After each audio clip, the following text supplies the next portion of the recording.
Ito na yung part 2 mga Variada na pumunta kami sa El Nido, which is yung nag-tour kami na sobrang lamig talaga, as in ginig-ginig talaga kami. So hello mga Variada, it's me again, your heart. Ayun nga mga Variada, diba sinabi ko sa inyo sa part 2 na vlog ko, is sobra talagang lalaki ng alon yung pumunta kami dito sa El Nido, which is sa Biglagon. Tapos ngayon, second na pinuntahan namin is ito yung Intalula Island. Dito talaga ako sumakses mga Variada kasi tignan mo naman yung ganda ng Intalula Island. Parang gusto ko na lang humiga dyan sa tubig kasi sobrang linaw talaga, as in. Hindi ko na to first time na pumunta dito sa Intalula Island, pero kahit second time ko na pumunta dito o third time tayo, hindi pa rin ako magsasawa kasi sobrang ganda talaga. So yun nga, by the way, yung ginawa namin dito sa Intalula Island is dito na lang kami nagstay para muna is patilain yung ulan kasi dito na rin kami nag-lunch, which is nagkain. Kasi sa totoo lang mga Variada, hindi na rin talaga namin kaya yung lamig kung sa pangpang pa kami kakain tsaka basa na yung sand. Sand? Ano yan? Tanawa na may mukha ko dyan mga Variada. Sobra talagang lamig-lamig na yan at saka ang pangit na.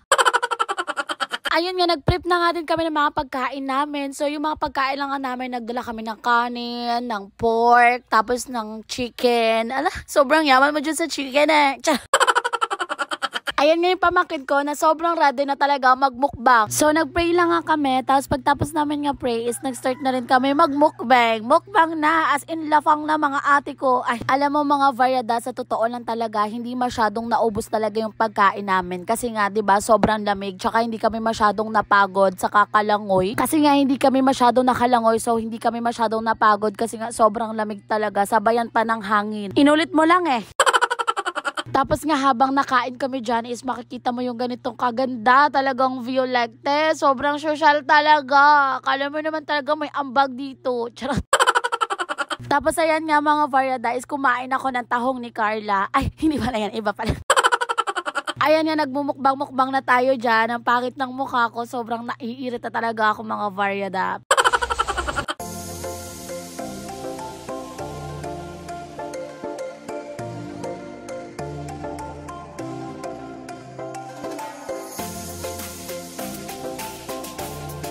Pagkatapos nga namin kumain mga Variada, ako ito, nag-makeup na talaga ako. Kala mo naman talaga may magabago pa sa mukha.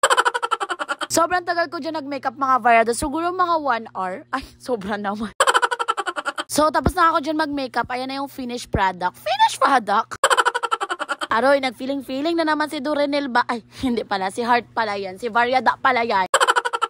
Pagkatapos ka namin sa Intalula Island mga Variada is nag-next nga kami, pinag-usapan namin na pumunta kami sa snorkeling. Ako hindi na ako nagbaba sa snorkeling mga Variada kasi sobrang nalalamigan na talaga ako, nanginginig na talaga. Guys, sobrang lamig na, pero parang hindi sila nilalamig mga ate ko. Tingnan nyo. Magsa-snorkeling pa sila, ako hindi ko na talaga kaya guys. I quit. Hindi ko na talaga kaya, sobrang lamig na.